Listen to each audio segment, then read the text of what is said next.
question all the time on this particular car of what is the hype with this thing? Why do people like these so much and why are they so valuable? Let's take a walk around it because it's not for everybody, but I think there's a lot of people out there that can appreciate it, and then we're going to take it for a spin. So stay tuned.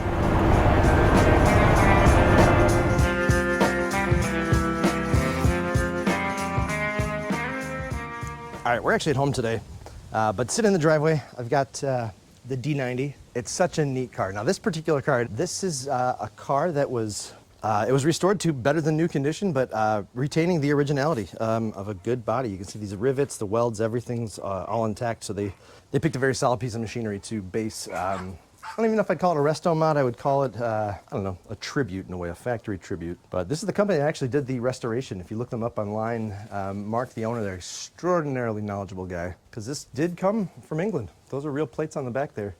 Got cool glass right in the roof there. Sliding windows for the jump seat occupants in the back. And then this is what you get on the driver's side. But first impression, it's tough. And all of this is virtually all brand new. It's got 2,300 miles on it since the restoration. High intensity LED headlamps. Billet plates here. Those are actually very functional.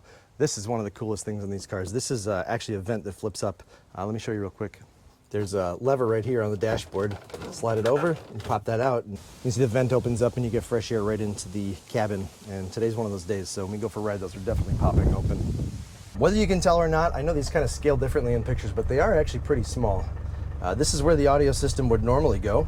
If you do want to add one, if you had one of these, you can. This was a long-term keeper for me. I would definitely add that in. This is your climate system here. So your functional fan, and then you have over here the actual temperature control and then the control for the airflow. Your horn, manual transfer case control, park brakes right down there, and a 5-speed manual for that 112 horsepower diesel. All right, starting a diesel, a little different of a procedure. So I'm gonna turn it to the on position. Now you see all the lights are on. That little orange light there, that is considered the glow plugs. It's warm out, so it did go off pretty quickly, but I'm just gonna cycle it one more time just so you can see that orange light. Once that light is off, you can crank it. True cold start. First time I've driven it today. Under here, the attention to detail is actually Dynamat, but that is the 2.5 liter inline 4 diesel. Again, probably could use a vacuum and a wash, but inside it is very Spartan. If you expected more than that, then this is not for you. No power locks, no power windows, no keyless entry, no air conditioning, no audio system. And pretty much everything is manual. It does have power steering and power brakes. That is luxury. And then in the rear, you've got a great utility area. It's actually pretty large and very tall, but you've got the jump seats for the occupants. Let's go look at those real quick. These are so cool. They just snap and fold right into place. They're easy to use. They literally just snap right there. You can do it with one arm, but the idea is to get that right in the groove there. So when you sit on it, it sits nice and stable. Whoa, what the hell just happened? Must have snowed or something. So, all right, let's go for a spin. So again, you use the glow plugs, but listen just to the sound of starting a diesel. I love this part. Glow plugs off.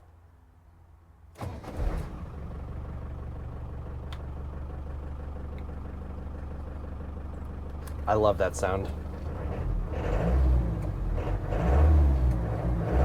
It's a little like driving a little semi. Then you add in the 5-speed manual and it really does make it very much like it. So let's take this brake off and show you what this thing's made of. So this is a 2.5 liter 4-cylinder diesel. It's a turbo, you can hear a little turbo howl, and a little turbo it is. The actual horsepower rating on this is 112. But listen, just downshifting, 4th, 3rd. It's easy to time these downshifts, and you can just use the engine compression, slow you down. I'll show you this clip here because I did drive it in the warmer weather. Yeah, it was 71 degrees a couple days ago, and we got fresh 8 inches of snow yesterday. All right, so let's get back underway. I've got both of the vents open in the front, and then I've got the rear side panels. This is one of the nicest cross breezes you'll ever get in an interior, and park brake works.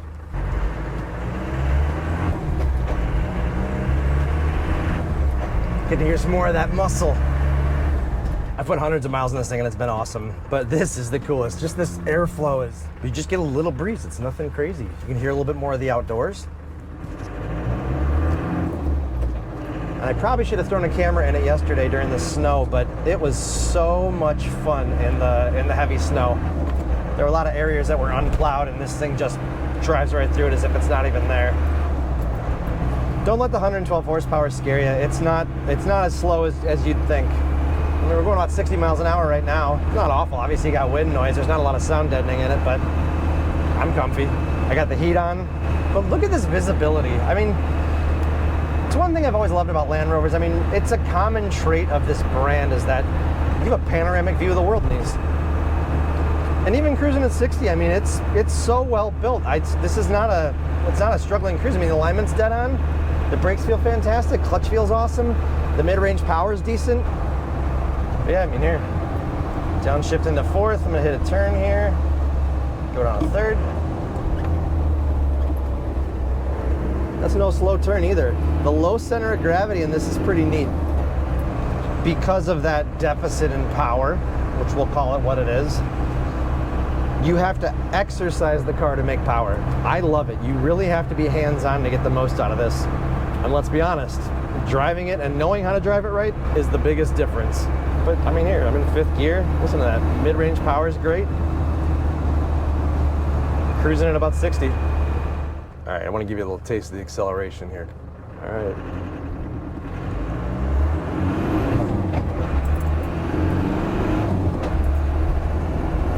Solid though. Man, it hits those gears perfectly. It's like drag racing a Peterbilt. I think since I've had it, I've probably put 600 or 700 miles on it, and I've really enjoyed all of them. It's a great truck in the winter. Obviously, the simplicity of it really doesn't leave a whole lot to worry about. Look at this, hooking it hard. All right, let's get on the highway. All right, windy day on the highway. Let's get out here. I'm gonna get up to top speed, baby. All right, we're at top speed. Looks like we're going about 74. But I mean, legit, on the highway. And it's a windy day, so it's pushing me a little bit, but I mean, the alignment really is dead on. I have done extensive highway miles in those miles I put on it. Actually, when I picked it up, I drove it 3 hours back to Chicago. Not my norm, I'm usually not getting past, but it's a humbling experience in the Rover. All right, guys, let's illustrate what this puppy's really capable of. Here we go.